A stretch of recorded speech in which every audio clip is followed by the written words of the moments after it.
You probably have played games like Monopoly or Catchphrase or Candy Crush. I'm sure you've played Candyland or Chutes and Ladders. Another game that you've probably played or you've seen played is the blame game. I recently came across an old children's book that got me thinking about the blame game again. When I was a young child, I remember my mom reading me Berenstain Bears books. Maybe you remember them too.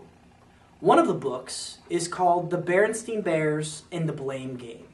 It's all about how the bear house had become one big negative place because brother and sister bear didn't take any responsibility for their actions.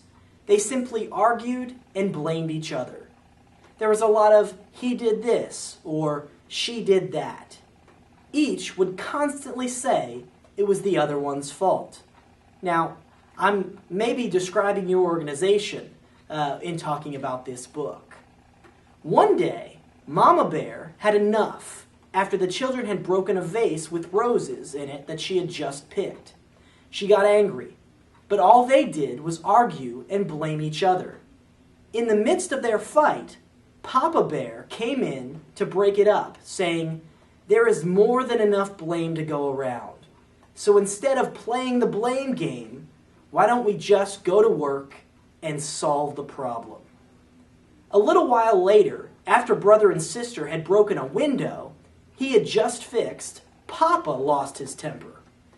Mama was there this time to remind him and the kids that shouting and pointing fingers would not solve the problem. They all stopped playing the blame game this time, and they fixed their problems.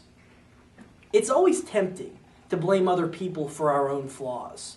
It's even easier to blame others when something is actually their fault. But playing the blame game didn't work for the Bear family, and it will not work for you or your organization. Being a leader is about accepting blame and moving on to solve problems. PR, or personal responsibility, is taking responsibility no matter whose fault it is. In most games, there are winners and losers. But in the blame game, there are only losers. And more often than not, the entire organization loses. That is unacceptable. The blame game is the only game where quitting is acceptable.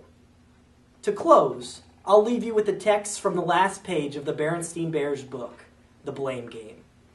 "Of course, there are times," said Papa, "when somebody really is to blame for something. But most of the time, it's important to remember there's usually enough blame to go around."